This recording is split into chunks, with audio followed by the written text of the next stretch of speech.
Olá, seja muito bem-vindo a mais um episódio dos Desafios nas Estradas, podcast da Academia PX para quem quer crescer como profissional do volante, com mais segurança, mais consciência e mais atitude. E no episódio de hoje, a gente vai falar sobre um tema que muita gente ignora, mas que é fundamental, o estado físico e emocional do condutor. Afinal, será que você está mesmo pronto para pegar a estrada? E olha, vou ser direto.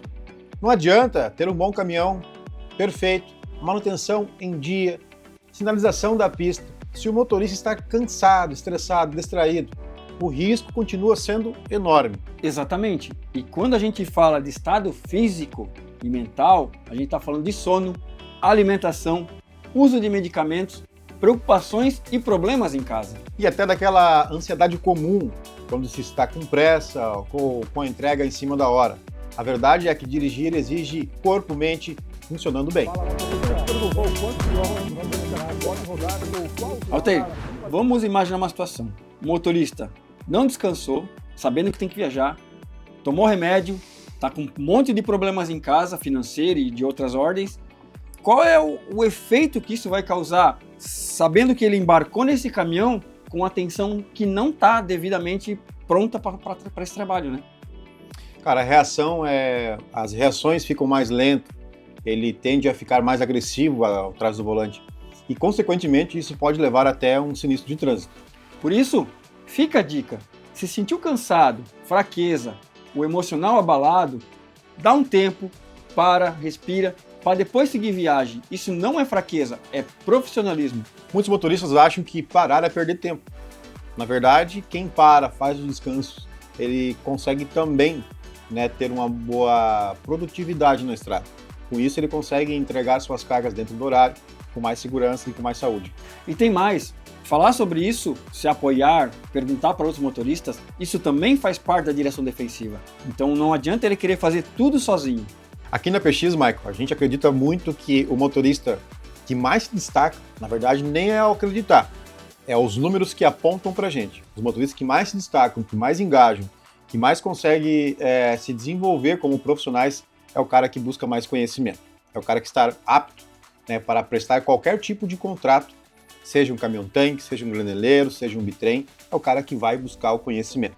A gente aproveitando o gancho do nosso podcast aqui, trazendo um bate-papo aí sobre segurança nas estradas, e a gente também vale relembrar algumas consequências que isso causa e também situações que já ocorreram. Eu costumo muito olhar para a aviação civil, militar, hoje ela é muito segura, baseado em erros cometidos no passado. Perfeito. Então, cada tipo de erro que houve no passado na aviação, ela é corrigida para que não venha acontecer. Por isso que eu gosto de estudar os acidentes de trânsito, ter um olhar mais clínico para entender o que houve, o que aconteceu, o que poderia ter sido executado, sido feito para evitar esse sinistro de trânsito, E não culpar foi culpa do motorista, foi culpa da estrada, foi culpa de quem? Não vem ao caso culpar as pessoas, mas sim entender, e nós como multiplicadores, como instrutores, nós temos o dever de levar isso adiante para tentar reduzir os números de sinistros, também alertar os motoristas que estão dia a dia na estrada,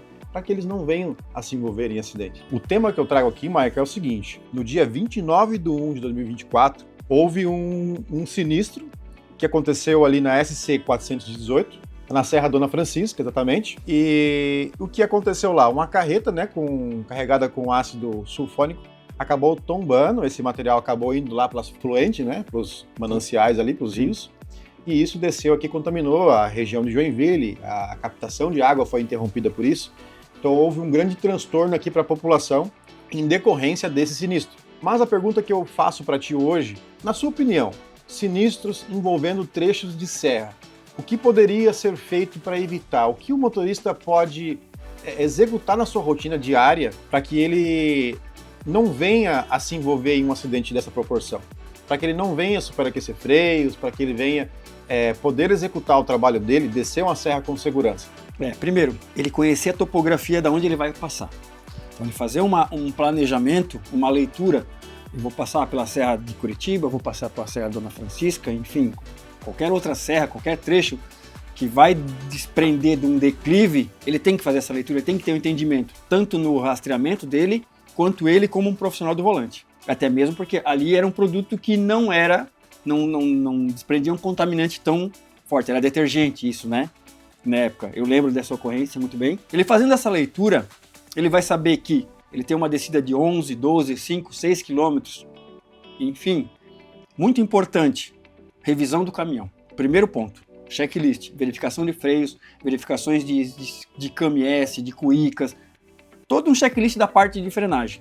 Por quê? Uma vez feito checklist, leitura e planejamento da rota, ele vai conseguir ter uma visão muito maior da onde ele vai trafegar e vai fazer isso com segurança. Então ele vai chegar no primeiro ponto da serra, sabendo que começa o início lá, normalmente tem indicativos, tem placas dizendo que vai ter a descida de serra a 1 km, use freio motor, reduz a marcha, desça com um caminhão reduzido. Ele tem que fazer isso, ele tem que seguir esses indicadores de segurança, porque vai chegar um momento, se ele não conhecer, ele vai passar reto. Ou ele vai descer com uma velocidade um pouquinho acima do que o caminhão comporta, e ele vai haver um tombamento. E lembrando, né? Usar o freio com moderação. Segurou 2 segundos, solta, segura mais um pouquinho, solta, e não ficar com o pé constante, e muita atenção ao manômetro do painel, né? Não deixar acabar o ar do caminhão, porque daí onde que a gente fala, o freio vai superaquecer, vai faltar e o sistema vai ficar inoperante. Então sim, amigo motorista, sempre que for pegar um trecho de serra, avalie se o veículo está em condições, se você conhece a topografia daquele local, para que você não tenha ou não sofra um acidente porque não vai conseguir parar. Acredito que eu respondi a tua pergunta. Claro, com certeza. Muito bem, muito bem. É isso mesmo, né? Eu costumo pensar que o que mais mata no trânsito é a rotina. A rotina de você executar a sua função. Imagine que você iniciou hoje como motorista. Vamos imaginar que você saiu de um truque e foi para uma carreta. Correto. Primeira viagem com a carreta, possivelmente você vai ter um cuidado redobrado. Muito grande cuidado. Eu nunca dirigi um implemento dessa dimensão, com esse peso. Isso mesmo. Só que a rotina do dia a dia faz você se acomodar. Eu conheço o meu caminhão, eu já sei a capacidade de peso, eu já sei a que velocidade eu faço as curvas, porém aí começa a morar o perigo. Então, não deixar cair, né, no esquecimento os bons princípios do bom motorista, que é o que o Marco acabou de falar.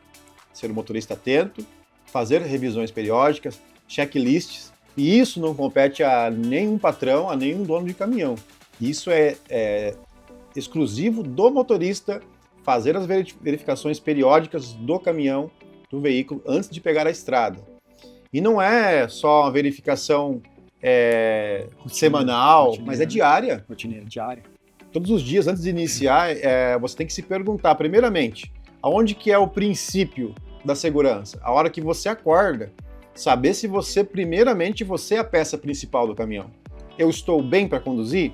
Eu estou legal? Eu estou em condições? Eu dormi bem? Eu tive uma noite de sono suficiente para me dirigir com segurança e alerta ao volante? Primeira pergunta. Opa, beleza, estou bem. Não estou tão bem assim, estou um pouco cansado. Isso já gera o primeiro alerta, que diz para você o quê? Vou ter que dirigir com um pouco mais de atenção do que eu iria dirigir. Segundo, é o veículo. Fazer a inspeção, pneus, elétrica, freios, tudo que você achar como necessário, fazer a revisão no caminhão antes de iniciar a sua viagem, fazer o checklist diário no seu veículo, o 360, e após isso, né, você vai pegar a estrada, mas tem mais um fator ainda. Qual o trecho que você vai fazer? É trecho de serra? Planejamento de viagem, né? Planejamento de viagem. Tá chovendo hoje? Não tá?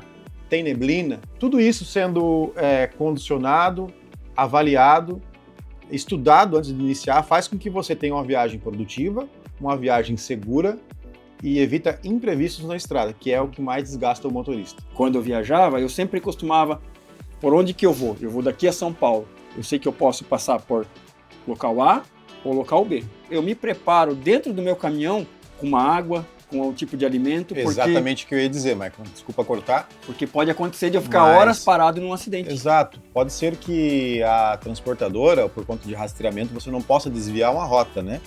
Mas como você falou, você se preparando, você também vai estar mais seguro, logicamente. E também você não vai ficar lá parado na pista com fome, como já aconteceu comigo, inclusive. Também. De parar numa fila e ficar ali 2, 3, até 8 horas. Eu já fiquei parado na Regis Bittencourt. 8 horas. local que não pegava celular, não tinha o que comer, não tinha água, não tinha nada. E ainda morrendo de medo de ser assaltado. Então, assim, e vale lembrar, e complementando com a tua fala, que hoje nós temos tecnologia. Motorista, faça uso da tecnologia. Hoje nós temos vários aplicativos que ajudam você a identificar possíveis acidentes na estrada, possíveis engarrafamentos, trânsito lento, até mesmo um buraco sobre a via, né? Que é o caso de alguns GPS hoje que são inteligentes. Então faça o uso desse equipamento. Ele é gratuito e com certeza você vai estar muito mais preparado e mais seguro no trânsito. Esse foi mais um episódio Desafio nas Estradas. Mas fica uma pergunta: será que você está pronto para seguir viagem hoje? Se a resposta for não, pare, cuide de você e só depois volte para a estrada. Michael, obrigado. É isso aí. Ficamos por aqui e a gente se vê então aí num próximo episódio, no próximo bloco do nosso podcast. Com certeza, vai ser satisfatório. Obrigado. Obrigado a você. Valeu.